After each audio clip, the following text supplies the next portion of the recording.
Dear students, today I will start your module 3. So in the module 3 you are going to know about LTI system properties in terms of impulse response. So impulse response is h of t or h of n as per a continuous system or discrete time system. Okay.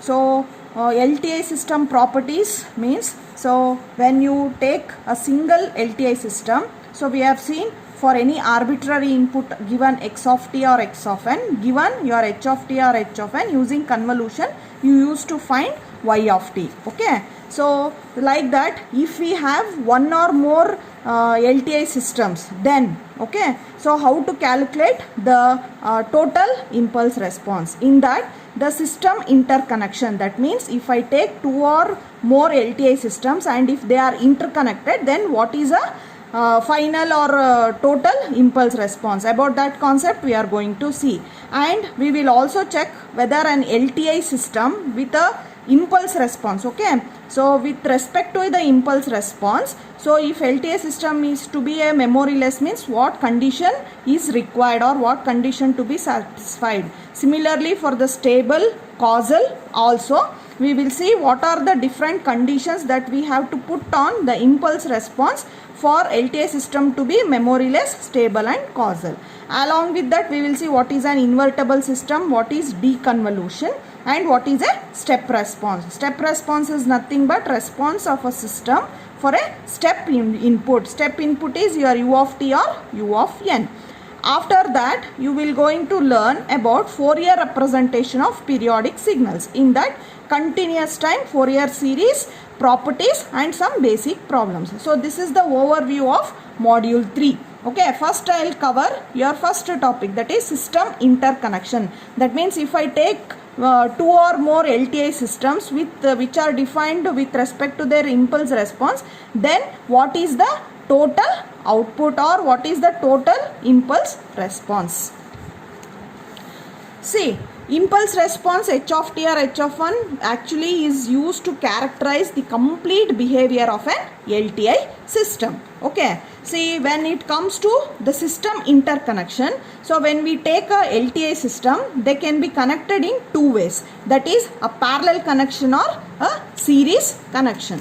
Parallel connection means what? Here it is an one LTI system, okay, and another LTI system. Okay, so this LTI system is having a impulse response h1, this is having h2. If it is analog system, I will take it as t. Okay, if it is a digital, means it is h1 of n, h2 of n. So from now onwards, whatever the topics we discuss, so they apply both for continuous or discrete time, only the representations are different.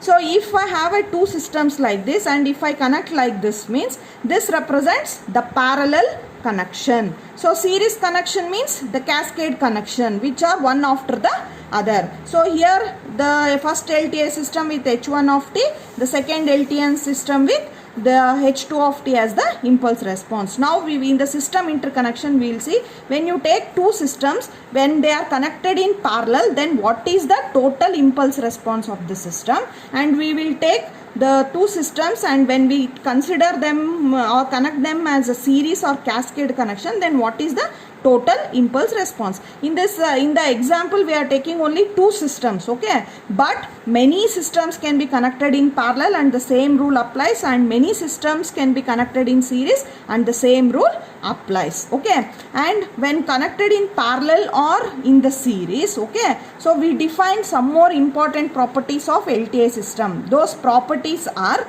okay, distributive property, associative property,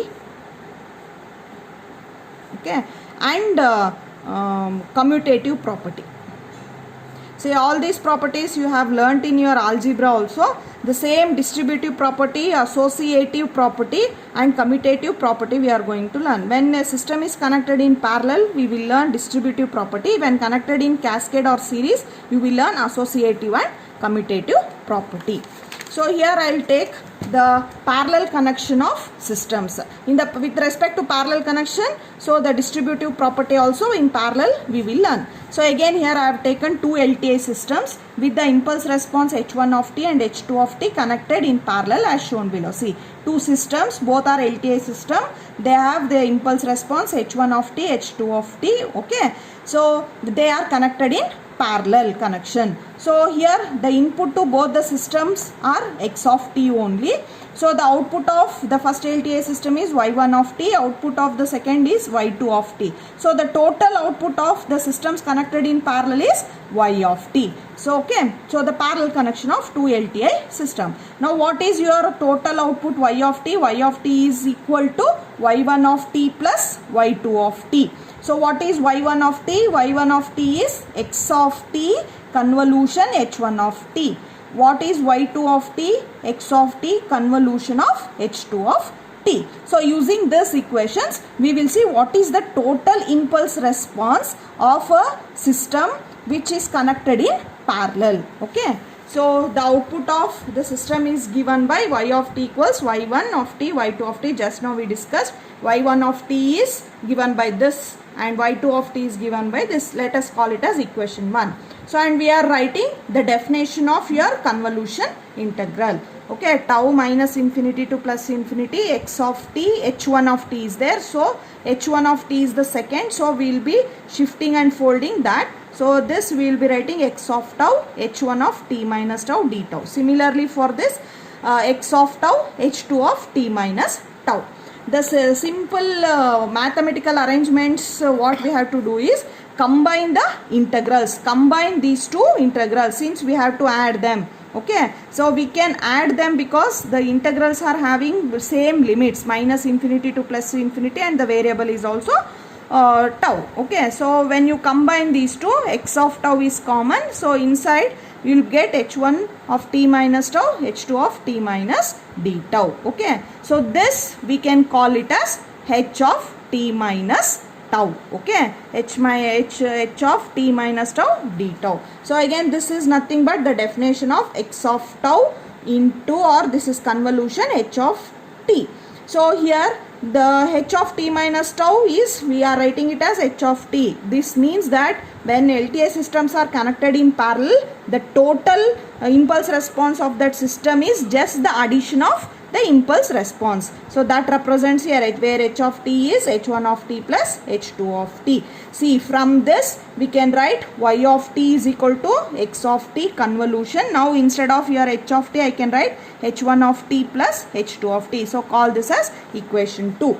So now h of t is the impulse response of parallel connection of two systems. So the equivalent system is, so here this was a parallel system. Okay, now the equivalent for this is, so when two LTI systems connected in parallel, the total impulse response becomes just the addition of those two impulse responses. So this is the equivalent system.